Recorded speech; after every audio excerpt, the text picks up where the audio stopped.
This is Digital Day, and 2020 has been a year full of surprises. Not all of them have been great, but let me tell you something. When it comes to technology, I haven't stopped to be amused with all these improvements and all these new gadgets and stuff that have been coming to us from the biggest and greatest technology companies in the world. To us as consumers, we have received foldable phones, foldable screens, cameras that allow us to zoom up to 100 times. Do you remember that time when we used to use phones with like 2 megapixel cameras and we used to think that that was great? Well, the real question is what's coming next? What will be the next new thing? What will be the next improvement that these companies are going to bring to us? And I ask this to myself every year. I always think, and I'm sure that I'm not the only one, how can they give us something new, something that we will want to buy, and not just another cell phone with maybe a little bit of more RAM or more storage or whatever. So then again, the question is, what's coming next?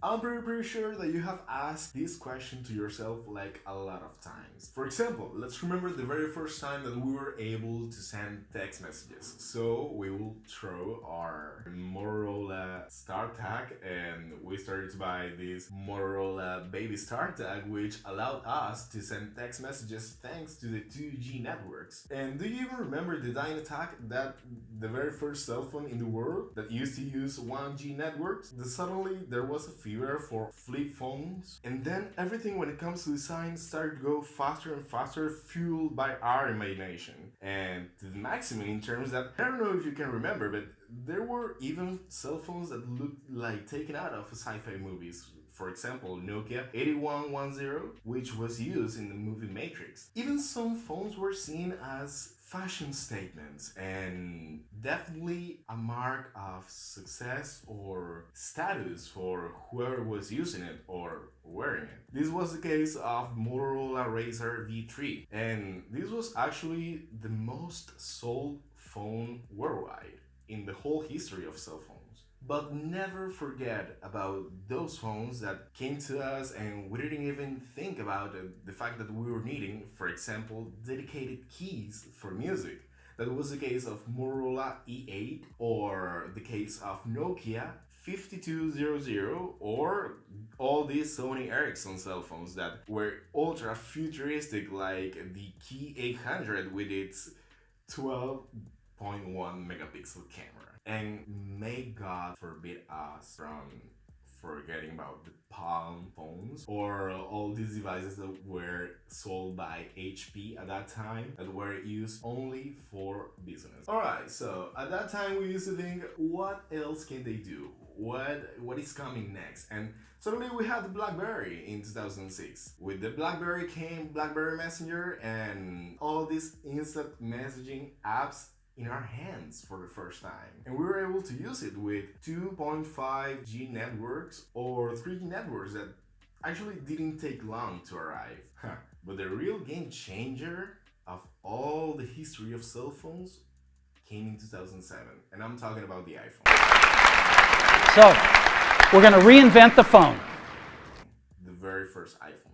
Very first generation. Then suddenly Android arrived, Windows Phone arrived. We had a lot of cell phones. They were coming with multiple cameras, every time more RAM, more storage, more apps, and with upgrades every year, even if they were a little, but every year we will have an update. We will have a new version of Android every year, a new version of iOS every year. Now, in the most developed countries, 5G network antennae. And the funniest part is that 6G is not too far away. For 2030, they are thinking about 6G, but they are already working on it. And at this point, I can't avoid to think again, what else are they gonna do? And in the first place, let's talk about under-screen cameras. And this is something that a lot of companies have been working about for a long time. I remember they were also thinking about, for example, using a huge sensor behind the screen so they can take pictures and stuff. And this way they could, for example, avoid having to take screen space for the customers. And let's remember, one of the things that phone manufacturers right now brag most about is definitely screen to body ratio.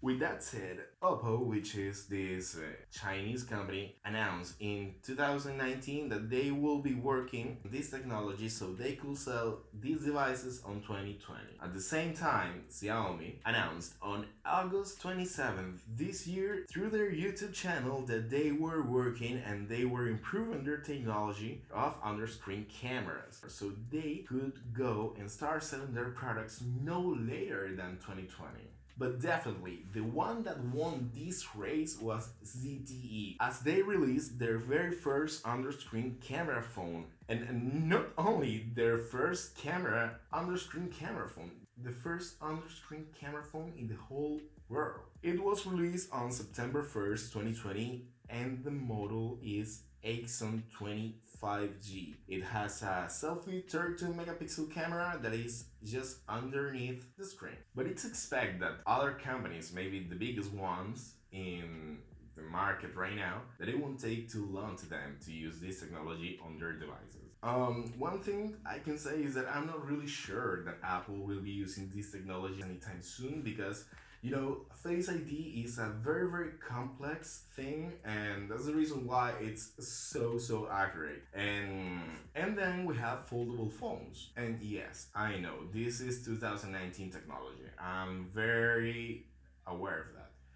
But since this technology is not perfect yet, manufacturers just keep working on it, and they are doing it great. They are making better phones every time. The first foldable device ever was the FlexPay, which was announced on November 2018, and ever since this technology has been evolving amazingly. Let's remember Huawei X, Samsung Galaxy Fold, Samsung Galaxy Z Flip, Motorola Razr that was a rebirth, and then we have Surface Duo. And yes, I know, I am aware that this phone is not a foldable screen phone, but let me tell you something. There's something that I have seen in all the reviews about this phone, which is that it seems like being able to have two screens at the same time allows you to really do the multitasking that has been promised to us for a very long time. We have been hearing from all the companies, and they are really trying to make us use these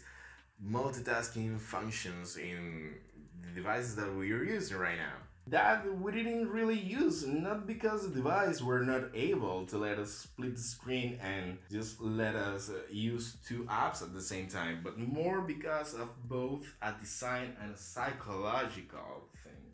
Also, Xiaomi and TCL are working in their own foldable phones.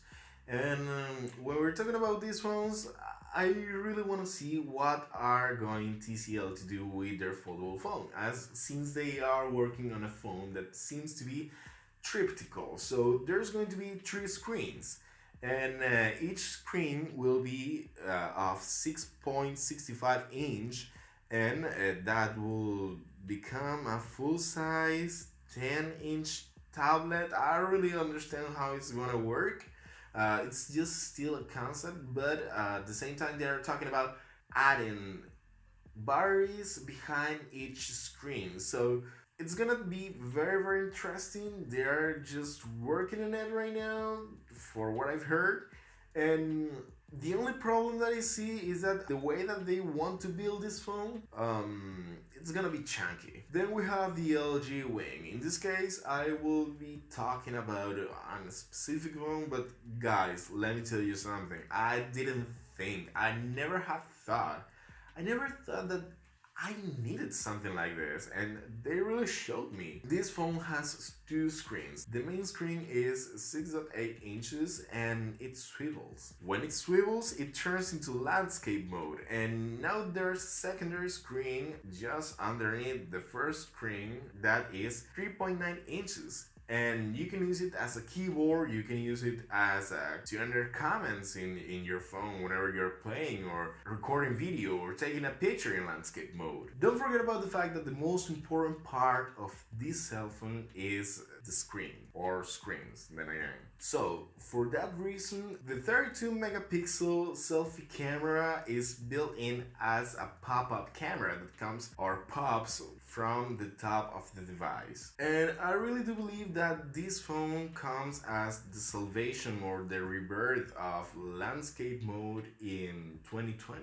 Right now we use our cell phones in landscape mode just for video games, for recording video, taking pictures, maybe one or other app among us, because the first touch devices that we used to use them as landscape mode. I mean, in iPhone 4S, it's handy, it feels well. I mean, I can go from corner to corner with my fingers. But then everything changed because the screens started to grow. We started to have bigger screens and it started to be uncomfortable. And just being able to use my phone in landscape mode without suffering from not being able to reach one corner or the other with only one hand. And let's be honest, guys, this is just perfect. LG came with a solution to all of our problems. Now let's talk about transparent screens. And for a long time, companies have been dreaming and having this ideal of creating a phone with a transparent screen, even though nobody asked for it. For example, in 2019, LG came with this G900 phone which had a transparent keypad, and no later, Sony Ericsson came with their Xperia Pureness, which was actually the first phone that included a display that was transparent, but it was not a success. Nobody asked for it.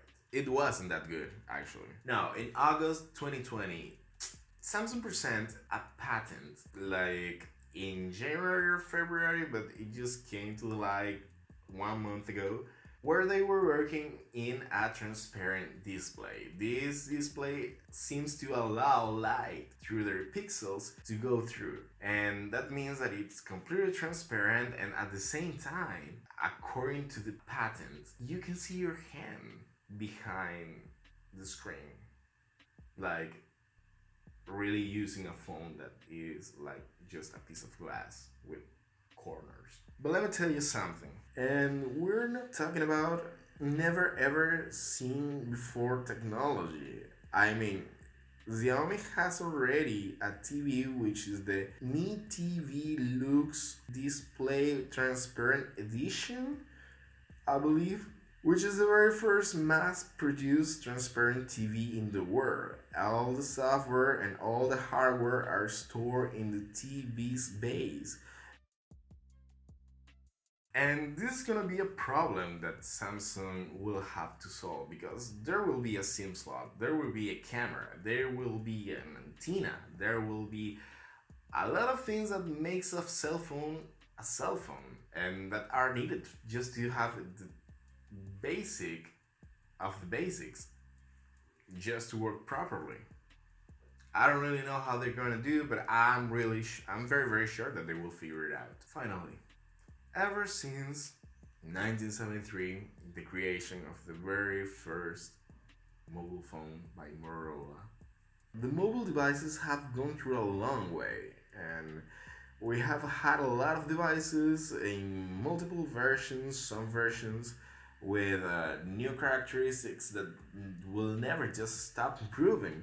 Now we have devices with functions that we never even thought that we will ever need. They taught us that we actually needed them. So please let me know in the comments below, what do you think? What do you want for the next generation of mobile phones? What do you think that would come handy? What functionality do you think that it's not there but can be done? Please let me know below. This is Digital Dave. Don't forget to subscribe and like if you like this video. Have a great day. Si tú eres amable, lo sientes toda